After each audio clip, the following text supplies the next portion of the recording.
안녕하세요. 전문선호사입니다.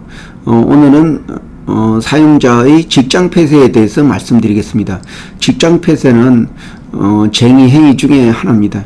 사실 우리가 생각할 때 쟁의 행위는 노동조합만 할 수 있다고 생각되는데, 그 노동조합법 그 정의를 보면 쟁의 행위라면 파업, 태업, 직장 폐쇄, 기타 그 노동관계 당사자가 그 주장을 관철하는 행위야 이에 대항하는 행위로서 업무의 정상적인 운영을 제한하는 행위로 말한다. 다시 말해서 그 노동조합이 그 목적을 관철하기 위해서 하는 행위하고 또 그에 대해서 사용자가 그에 대해서 방어하기 위한 행위, 이 두 개가 바로 다 쟁의 행위가 되겠습니다. 그래서 결과물은 그 업무의 정상적인 운영을 제한하는 행위를 말합니다.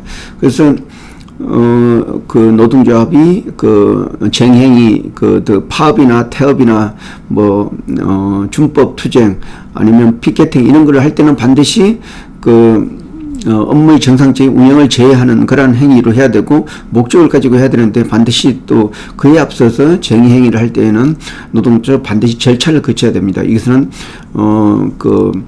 서로 그 단체 교섭을 통해서 더 이상 교섭이 안 되는 노동쟁의, 그러니까 노동쟁의 상태가 돼야 되고, 또 그 노동쟁의 조정을 거쳐야 된다는 거, 그리고 또 노동조합의 어떤 과반수의 의견을 드는 찬반 투표가 필요합니다. 이렇게 할 때만이 그 노동조합의 쟁행위는 정당성을 갖게 됩니다. 그 이에 대항하는 사용자의 쟁행위인 직장 폐쇄는 노동조합이 반드시 파업을 한 이후에 그 직장 폐쇄를 해야 되고, 이 직장 폐쇄는 반드시 대항하기 위한 거고 방어적으로 해야 됩니다. 저로 공격적으로 하게 되면은 그 직장 폐쇄는 무효가 됩니다. 우선 또 직장 폐쇄할 때는 필수 요건이 그 노동부하고 그 노동위원회에다 각각 사전에 통보를 해야 됩니다. 이럴 경우에 직장 폐쇄를 할 수가 있고, 또 노동조합이 파업할 때도 전면적 파업, 부분적 파업을 할 수 있는 것과 마찬가지로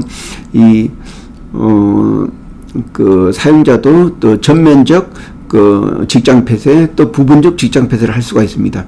이것은 노동조합의 어떤 쟁의 형태에 따라서 대응할 수 있습니다. 그러면 직장 폐쇄를 왜 하는지, 그 이유는 첫 번째는 어떤 힘의 우위를 그 법으로 보호해주기 위해서 그렇습니다.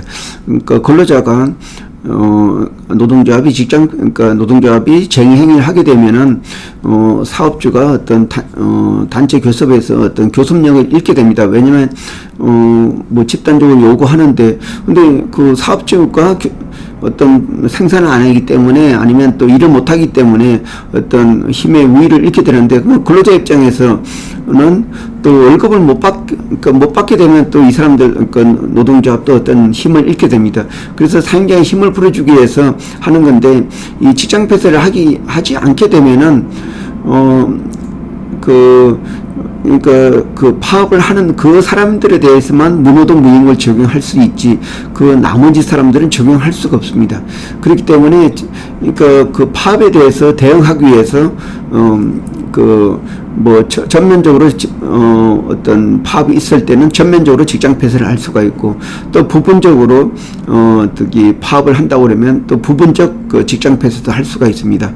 그러면은 그 목적이 어떤 임금 지급 금지, 그리고 또 시설물 보호하기 위해서 그렇게 실시를 하게 됩니다.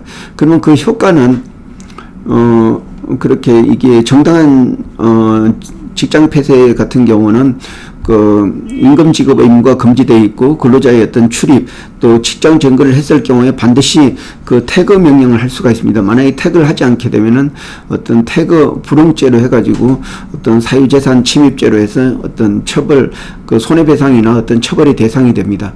그리고 또 이 부분에서 나중에 이제 직장 폐쇄를 해지할 때는 그 전제가 노동조합이 파업을 풀었을 때, 그때는 또 직장 폐쇄를 이제 철회를 할 수가 있습니다. 이상입니다. 고맙습니다.